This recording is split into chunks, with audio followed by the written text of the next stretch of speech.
All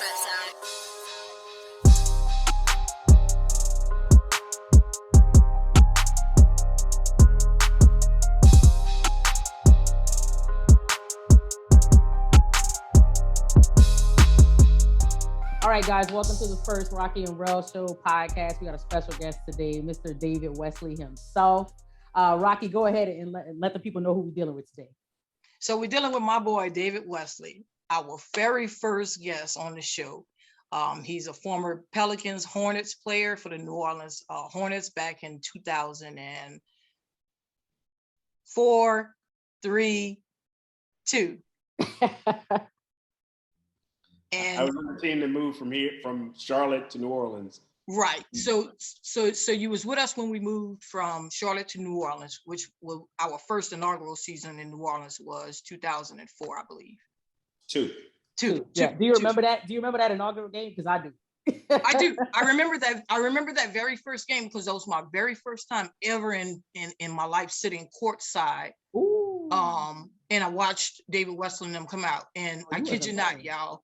David Wesley was my favorite point guard, probably because he was our first point guard. I kid you not. So I played basketball at this time, playing basketball. I just had graduated from Kennedy about in 2000. So basketball was my life still. I was military, but basketball was everything. And then we had finally got our own home team. So I was no longer a Spurs team anymore. That was my team, Greg Popovich, until we got our home team. Hey, so watching David and them come in, it was great. I brought my brother to his very first game. We sat courtside. At the time, we were sitting next to who is now the sponsor of the Pelicans, Morris Bart. And so it was hella amazing. I don't think we won that game. I can't remember. I can't either. I know we played the Jazz. I don't remember. I know we played the Jazz. I remember. Yeah, I remember we played the Jazz. Halloween, and I was saying, why didn't they give us our name back? And so, I watched David put on an amazing performance. I don't care what nobody want to say. Dude had mad handles back then, a sweet 3-point shot, and some hella passing with the assists. And I know everybody wants to credit guys like Baron Davis and CP3 for what they brought to the Pelicans organization, the Hornets organization at the time. But remember, I was telling you, I wanted to start our series off with the untold stories of the NBA players who don't get the recognition they should. And I thought the best way to start it off will be our own David Wesley, because just a little bit of some of the study that I did on you, David. So you went to Baylor and you averaged 17 points per game and 4.4 assists.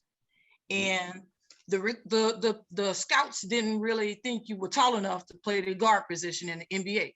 So they hated on you. And nobody wanted to give you that position until the Cavs. I think that was the first team, right? No, the Nets. I'm sorry, the Nets. Yeah. The New Jersey Nets swung in and gave you an opportunity. And from that point forward, you took off and showed them guys, man, height don't mean nothing if you got skills. Facts.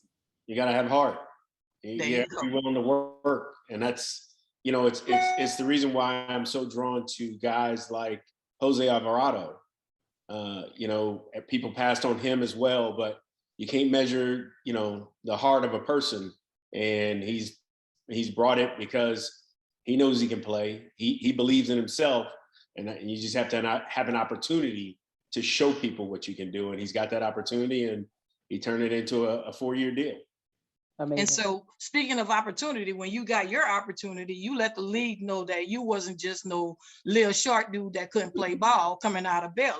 So you averaged 12.5 points per game during your entire career in the league, with a total points of 11,842 points, 2,405 rebounds, and 4,159 assists. So for a guy that was hated by the scouts, I think you had a phenomenal career as a role player.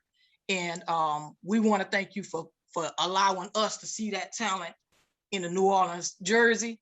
And I don't care what other teams you play for afterwards, you're going to always be a New Orleans Hornet to us.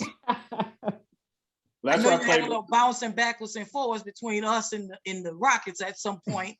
When I was traded to the Rockets in 2004.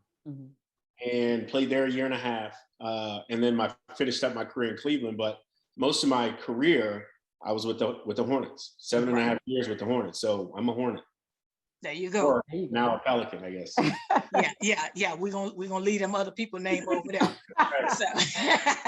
But we came across a lot of questions, man. So when I told the world that we was interviewing you, you'd be surprised. I got one fan request from Monica, and I promised her you was gonna do this. So you gotta hold up my end of the deal. All right. She said she got a David Wesley bobblehead from when you was a New Orleans Hornet, and she wanted signed.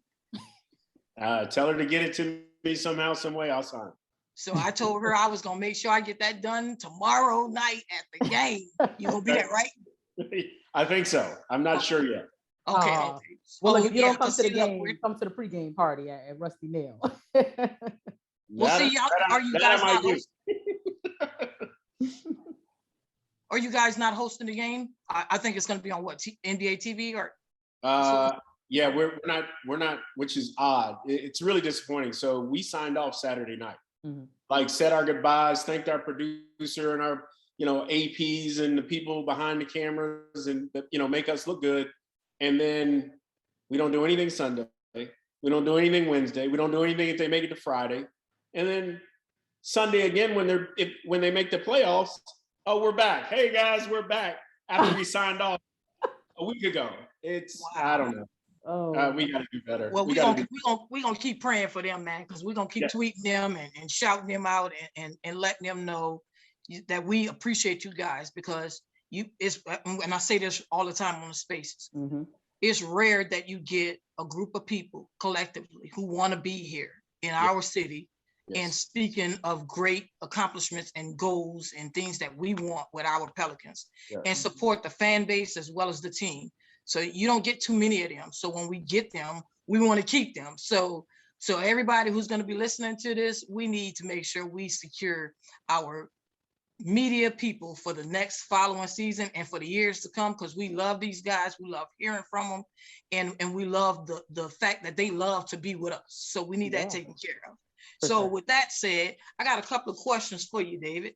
Okay. So I know you was I'm trying to give you these flowers, man, because they don't give these role players these flowers, and they got to be given, where they should be given to. When you can still smell them, yeah, while you can still smell them, bro. So they were saying you was a short guard, but they didn't pay attention to the fact that you was one of the best man-to-man defenders coming out of college that time.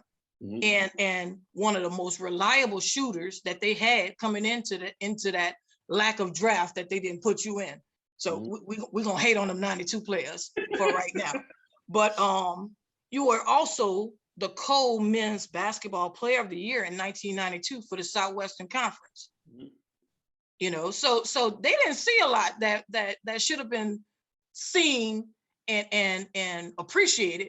That now when we talk about dudes like Jose Alvarado, it's a premium to have a defensive player with such height in this league, because guys with that what we call the shorter players aren't as accepted in this league because you guys don't have that height. But when you have those David Wesleys and the Jose Alvarados and the Chris Pauls, I'm trying to name all of these shorter guys. When you have, you guys in the fold. Jared Harper, Jared Harper. The Jared, right? The Jared Harpers. You guys make it and are the untold stories of the NBA, barring Chris Paul, because he's had a phenomenal career. Right. But you guys are the untold, the man that comes off of the bench who gives the help that's needed as a role player. So how would you describe your career, the entire 14 years them haters didn't think you was going to get, as being a role player? How do you describe it? So, when I think of my career and when I came out of Baylor, and like you said, co-MVP, I'm thinking, I might get a look. But as the summer went along, I had an agent who, I can't remember his name, but I had an agent at the time that was also Larry Johnson's agent. And all of a sudden he stopped talking to me as much. But he had a guy that, would come around and would talk to me, and the guy that would come around and talk to me finally said to me, he's like, they're worried that you're not going to get drafted. He said, you should move on. So I did. And I didn't get drafted. And so I just found myself in gyms working on the things that I was hearing about. Oh, he doesn't handle it well enough. He's not tall enough. He doesn't shoot it well enough to play shooting guard.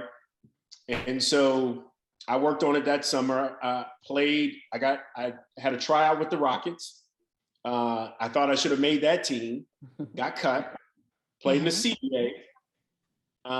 And then, I'm finishing up my CBA season, and a random agent calls me and says, hey, look, I got a deal for you to play in Venezuela for the season. Do you want to do it?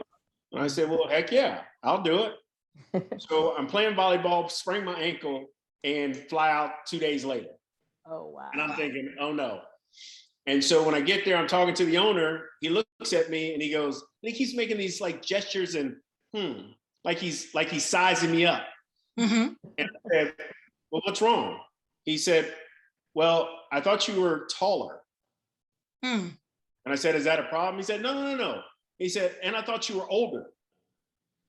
And the whole time I'm thinking, well, should I even play this game? But my agent that sent me over there said, make sure you get paid first. Right. Don't play a game without getting paid. So I said to the owner, yeah, I said, well, I'm supposed to get paid first. He said, don't worry about it. He was one of the richest owners over there. He's like, don't worry about it. We're going to take care of that. And I was like, And then I thought, man, you love to play. You ain't going to pass this up. Even if you flew over there, didn't get paid, and played for free, is that the worst thing that could happen? And my first weekend there on a sprained ankle, I think I had like 18, 20, 22. And that was the lowest scoring I did over there. Midway through the season, I got a trial with Jersey and never went back to Venezuela. All right. And so I sat behind Kenny Anderson the first year, didn't play. 3 times Kenny Anderson was hurt. And I was in the starting lineup for shoot around.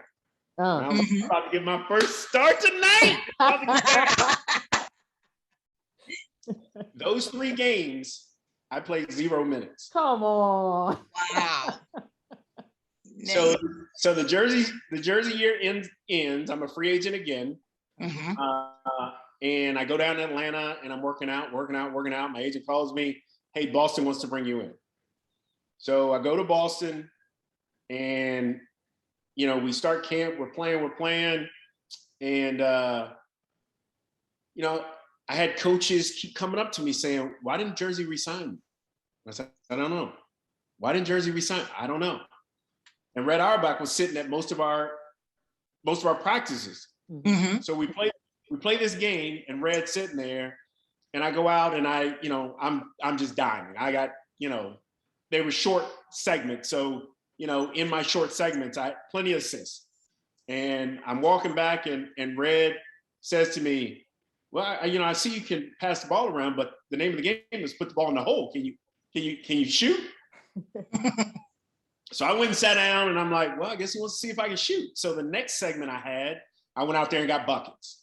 I mean, I was a leading scorer in the Southwest Conference the year, 2 years ago. I can get buckets. Yeah. So, and then I remember thinking when I finished that segment, he kind of gave me that look. He's sitting there with a cigar in his mouth, ashes on his chest. And he just sat there and he kind of gave me this nod, like, okay, I see. And right after that, they offered me a 1-year deal to play with the Celtics. The funny thing about that is I turned it down because I just sat behind Kenny Anderson. They had Sherman Douglas. And I was saying, I don't want to sit 2 years and not be getting any better. Yeah. The reason why I went to Boston's camp is because my agent told me that I had a deal to go play in Spain. So I'm thinking, well, you know what? I can go for him, play in Spain, get a little bit better, come back and really make a team. So we fly to New York for the summer league. And when I landed in New York, it was a 3-year deal. And so that was kind of how my career took off. And then 3 years later, signed my big deal with Charlotte. And here's another interesting part of signing with Charlotte. So I want to say 2 years with Charlotte. and they draft Baron Davis. Baron's first year, he sat behind me all year. The second year, Paul Silas comes up to me and he says, "Hey, you know the young fella's gonna play, right?" I was like, yeah, I know he's gonna play. I was like, but come on, man. He said, no. I want to play you together. He said, but I want to play you at the 2. And I said this to Paul. I said, listen, just put me out there on the court. I'll make it work. Right. So That's it, man. for the first 7 years of my career, I played point guard. For the last 7, I played shooting guard. And I made it work. I had to guard the Kobe's, the LeBrons. I mean, I guarded LeBron, the Michaels. I had to guard all the big guards, Reggie Miller, Ray Allen. I had to guard all those guys. I just made it work. But, again, all about the fight. And that's all I did. I went out and fought and turned it into 14 years. That's amazing. An amazing 14 years, man. An amazing 14 years. So you shot 41% shooting your entire career. 37% from the 3-point line. You had an average of 1.3 steals per game. And with the Hornets / Pelicans, you averaged 15.2 points per game. So I think that's a hell of a goddamn career. Well, you know what? You're telling me all these numbers. I don't know any of them. I know 0 of them. I see it in your face. You could be making them up, but I wouldn't even be able to correct you. I see it in your face. I got them all from stats. I got them all from the stats page. So you gave your career stats and you were like, oh, and I was like, yeah, he don't even know. But you know what? It was a successful career. So here's a question. What would you say to a young fella in your position now trying to probe his way into this political thing we call the NBA at times? Well, first of all, if you're not in the league yet, there's a reason. So hear what they say, but don't listen. Hear what they say, but don't listen. Because obviously, whatever you're not doing enough of, you need to correct it. But never think that means you can't play. And for me, like I said, they said I couldn't shoot it, and they couldn't measure what I was willing to do. So, and you have to love it. You have to love it. So, I said between my first year in the league and my second year in the league, from Jersey to Boston, I went to Atlanta and I played, and I worked out. And there was a guy named Steve Bardo who played with me in the CBA. He also ended up in Venezuela while I was there. And we're back in Atlanta, and we decided we were going to work out together to get back in the league. He had already played with Dallas. Right. And so every morning we get up and we would go work out. He didn't get up every morning and go work out. There's a lot of mornings I was there by myself. And to me, that is the difference. I wanted it. I was like, when I woke up in the morning, the thing that I wanted to do more than anything else, video games weren't that big then. I didn't want to go party. I didn't want to go do some of the things that young guys my age were doing because I had to get up and get that work in. So we'd go lift, cardio, shoot in the morning, and then we would come back around 5, 6 o'clock and hoop every day. And I didn't miss it every day. And I was married at the time, every day. She knew exactly where I was going, what I was doing, and there was nothing getting in the way of it. So you have to have that drive and belief in yourself, and put the work in. Like guys that are undrafted that are in the league, Najee Marshall and Jose Alvarado. They put in the work and they believe in themselves, and I think that's the difference. So that's what I would tell young people trying to get in the league. You got to believe in what you're doing, and you got to put in the work to give, and then you just need an opportunity. And when you get that opportunity, play your game. Yeah, definitely. That's solid. That's some great advice, man. And hopefully to the kids who listening and want to be an NBA player, don't give up. Right. Oftentimes we get to a point where we get to that bridge and it looks like it's hard to cross, and we turn around. And sometimes you just need to just find another way across the bridge, but don't cross it. Don't not cross it. Right. Don't turn back around, because there's so much more waiting on the other side of every trial and tribulation that you go through in life. Mhm. And that's why in the good old Baptist hymnal, they'll say it's a trial and a testimony. You know, so you go through that test to have a testimony. So Right. you know, and it's good, you know, for you because it builds character. You Yes. know, it builds who we are, the determination, the struggles that you go through in life. It builds the character and the person that you become later on in life. So here's my question. This is mine. I want to know who was the very first person to reach you a basketball and say, "Go try it and play this. Go do this. Go hang out and play with this." All right. So when I was young, I was a football player. Okay. Interesting. And I run through a wall. I wanted to be Tony Dorsett so bad I could taste it. So when I was, you know, playing Pop Warner football, I wore 33.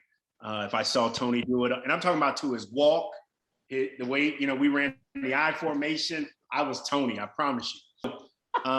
And so I'm going, I get to 7th grade, and even in 7th grade, I'd run through a wall. When I got to 8th grade, I wasn't the size you're looking at now. Everybody's like, well, you look like a football player. No, I didn't look like this. I graduated high school 155 pounds. Graduated 155 pounds. Mm-hmm. Wow. By the time I was done with college, I was 195 pounds. And that was more maturing than in there, you know, just lifting weights, because I hated lifting weights too. Yeah. So, but when I was in 8th grade, you know, there were dudes out there with facial hair already. Dude ran and stuck his knee in my ear hole, and I was out the whole next play. Wow. And I think that was my first concussion, but it wasn't a big deal then, right? Right. So, right. But then I remember the next game, I overran a running back intentionally, if I'm being honest. Mm-hmm. And then I said, well, this ain't for you. If you're going to do that, you're going to get hurt. Mm-hmm. So, and I always liked basketball. My dad was a basketball player, but he was an All-American football player in high school. Mm-hmm. But my dad would go to the park every day. And I started going to the park with him. And I was playing against grown men. And my dad would put me on his team because he was dominant like that, and go out there and hoop. So I would go out there and play with these men, and my dad would get mad at me. You're not doing me any good if you ain't gonna shoot the ball. I'm like, all right. So I would go out there and just shoot. That's all he ever told me, shoot. And I would go out there and shoot and find my spots. Then I started getting used to the speed and quickness and the strength of the bigger guys. And I think that just kind of helped me, but it also gave me that drive. Like, I want to be good. I want to beat this guy. Yeah. Right. And gradually I started getting on that level, and I'm 9th grade. Now I'm 10th grade. Now I'm looking at him like, you can't hold me. Now, you know, there you go. Confidence level rising. Yeah, this is what I do. So, you know, and I think that's what brought me to love. Just being around my dad. He was my favorite player. I didn't grow up with an NBA favorite player. My dad was my favorite player, and our games are completely the opposite. He's a 6'1.5" leaping inside player. Wow. Yeah, so game's completely different. And so, but I always loved to go watch him dominate the game, and I always wanted to do that. And so I just kept playing, and then I would work on little things. I would hear people say stuff, and I would go work on it, go see if I could do it. But the NBA game was something I didn't really grow up on. I'd watch a quarter, and then I wanted to go play. I didn't want to sit there for 3 hours and watch a game. I wanted to watch a little bit, then I get my juices flowing. Now it's time for me to go to the park, go find a basket, go shoot, do something else. And so, and in ways that hurt me, because I didn't learn things from players at that level, but I wasn't thinking NBA. When I was in high school, I wasn't thinking NBA. When I was in college, I wasn't thinking NBA. It wasn't until between my junior and senior year, I'm playing against Michael Williams. And Mike Williams is the first person that said, hey man, you could do this. And he was in the league at the time with Detroit. And I was like, yeah. He's like, dude, you have a great senior year. You can do this. Then it was on my mind. That's good. That's really good, man. Because, you know, oftentimes, you know, especially in the African-American community, our kids, you know, tend to either have a coach or a teacher, or, you know, sometimes a father, to reach that ball to them. My dad reached the ball to me, my uncles, and my dad's from Mississippi. So we would go to the country and we have some property out there, and we would go in the backyard and had a goal set up, and I would play against all of my uncles, and I would be the only girl out there playing against my uncles. And I would get fouled, and I would say, man, that's a foul. And they would say, stop acting like a girl and play basketball. If you want to be out here, get tough and play. And so, man, I developed me a nice little 3-point shot, and I would it would be me and my dad against my uncle, my two uncles, and God rest my uncle soul, my oldest uncle. He would be the center. And man, he was tall, y'all. He was about 6'11". Ooh. And he would literally block anything that you would try to drive in there and lay up. He would whack it. He wouldn't care how old I was. He said, don't bring that in here. So I developed me an outside shot. I say, you know what? If I can't get it in, I'm gonna stand out here and shoot. So I would just go out there in the country and just stand out there and just chuck up threes until I got me a nice 3-point shot. And so the love of the game for basketball, it definitely came from family first. And then after they exposed me to that ball when I was, I think 8, I think my first time touching the basketball, I was 8 years old. I started watching basketball. I didn't care what was going on. I didn't want to go nowhere if Michael Jordan was getting on that court. If the Bulls was playing, I don't care what we was doing. We could have been having a birthday party for me. If the Bulls were playing, they had to start after the game. I would tell my moms. And so the love of the game of basketball, it started at an early age. And it was one that was really beneficial to me because it allowed me to become who I am now.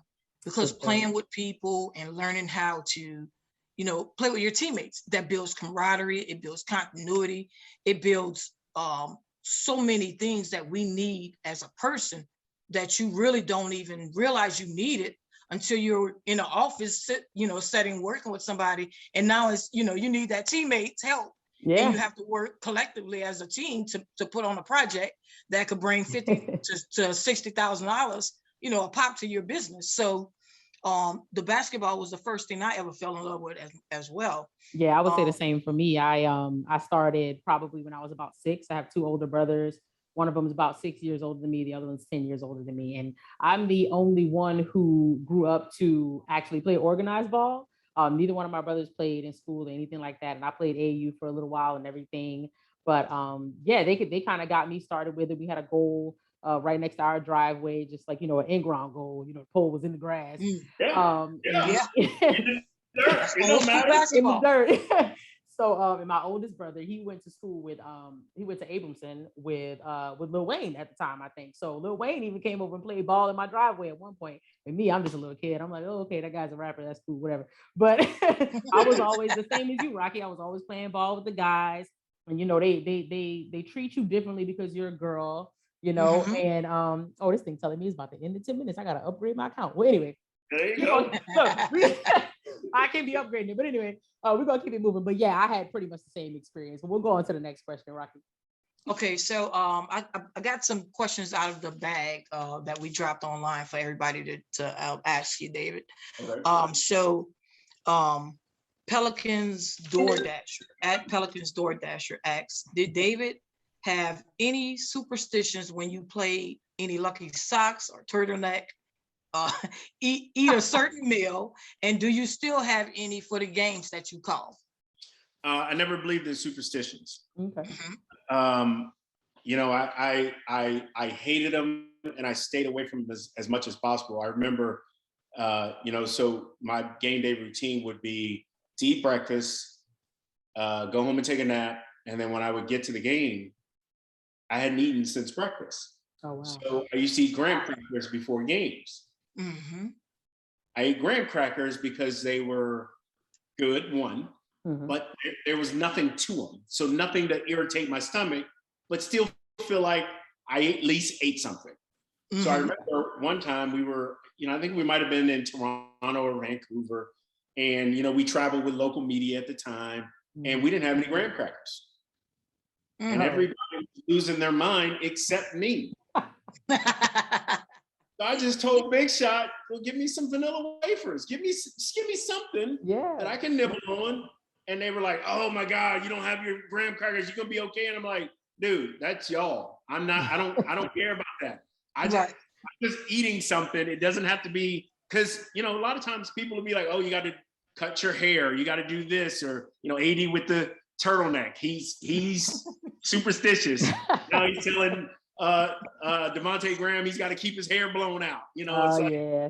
I never got into that, never wanted to. I liked what I liked, but it wasn't something that I dwelled on. Yeah, okay. Not superstitious, but more of a routine, I guess you could say. Yes. Right. I was more routine than superstitious. Gotcha. Okay. So at Flurry Talks asked, were you expecting this team to bond as well this season with the arrival of Willie and the new pieces added to the roster? Absolutely not. Not in a million years. And certainly after 1-12, it was a lot of opportunities for this team to just splinter. And the fact that they didn't is an outstanding job by Willie Green and that coaching staff to keep those guys not only engaged, but ready when their number was called. I haven't seen a guy go out there and look lost. I haven't seen a guy go out there and be out of place. And I've seen so much development and guys play above what we would all expect, probably even more than what they expected, which means that, this team has been coached well, put together well, and hopefully, with Zion and next year, they can start seeing some real playoff success. Absolutely. So we didn't get to touch too much on your broadcasting career. And by the way, outstanding job you and Aaron doing together. Thank you. We love watching it. I tell you, I watch as soon as I get home. I'll be watch the whole game and the pre and the post. Right. So shout out to Erin as well. She watching this for a great pre and post game that you two put on collectively. So shout out to y'all for that. So here's a question from Toba Hama. I hope I'm saying this right. Oh yeah, Tom Bahama. Yeah, that's Sean. Okay, Sean. What was it about this opportunity and city that brought you here and kept you here? Well, it's an odd way that I even got this job. And I'll say that when I first retired, I moved to Houston, and the Rockets had me doing pre and post game. And it was just me.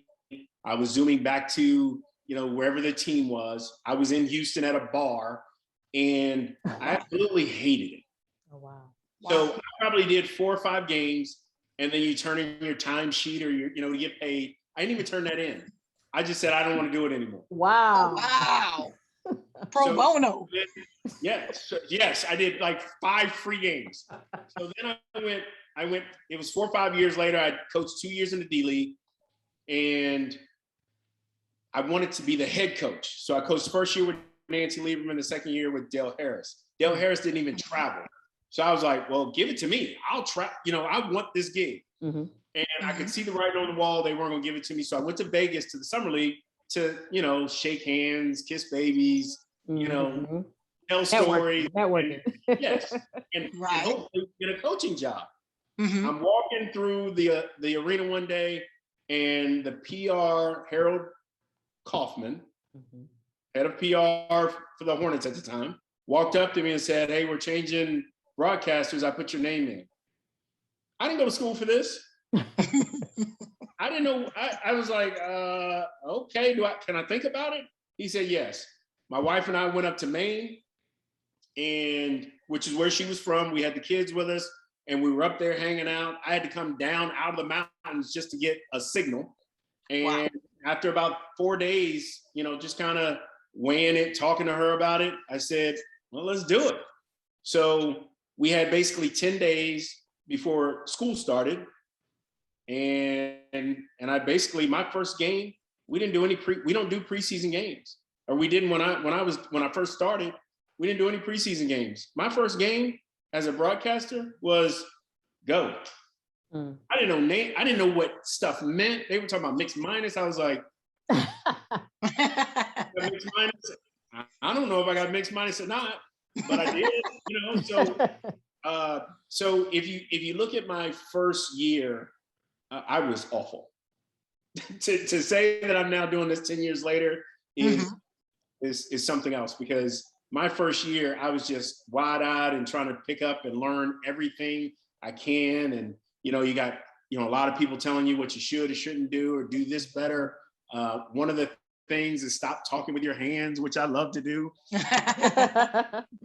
So I've just kind of worked through it and tried to learn as best I can. And I've enjoyed every bit of it. It's a lot of fun. That's awesome. That's awesome. Rocky, we got about 2 minutes and 45 seconds left before this thing cuts us off. We're running out of time. And now I know what they mean on those shows when they say we out of time. Now I know. I know, right? And listen, okay, so let me get this last one in right here, and then we'll wrap this up. So at Jutes Magoots asks, as a former player, what's a skills concept, offensive or defensive, observed that the team has improved upon that the most from the beginning of the season to the end, and what skill set do they need to improve on in the off season? Okay. Skill set they need to improve is shooting. They need 3-point shooting. It's been it is the biggest part of the NBA now, and it's one of the things that they have struggled with. And they're the bottom third of the league in shooting. I think the thing that I've seen the most improvement in is defense. The way they fly around, their deflections, their steals. I think Herb Jones has really brought this team up to another level because this defense has become contagious and people get out there and they actually want to play. And that's how you get a good defensive team. You have to have guys that have bought into the defensive side. Are they a great defensive team? Not yet. Are they capable of getting to be great? Absolutely. Because you can see the improvement. You can see the way the guys are locking in. And that's been a joy to watch, because I got in this league from my defense over shooting, which I thought I shot better than play defense. But, I knew that's the way I was going to stay on the court. So that's what I'll do. But yeah, that defense is something that they've grown tremendously over the season. Awesome. Okay, well, I want to really, really thank you so much for coming on here and hanging with us, man. I tell you every time I get a chance to, I appreciate you, man. I appreciate the love that you have for the city, for the team. And I appreciate you being open to talk to me from day one when I was screaming your name. That's David Wesley. It's been great getting to know you, Rocky. It's you make the games fun for me because you're a passionate fan. You're into it. You're knowledgeable about the game, and I hope this thing takes off. And hopefully one time, we'll all be in the same place and we can all hang out. It's gonna happen soon. Maybe I'll see you tomorrow. Okay, that's what's up. All right, man. Well, I appreciate you for showing up. Once again, y'all, David Wesley, one of the best point guards the Hornets ever had in their history. I don't care what they want to say. We're giving him his flowers now. We want to thank him for showing love to the city of New Orleans, to the Pelicans organization. Stay tuned for part 2 of the Rocky and Rel Show featuring our special guest, David Wesley.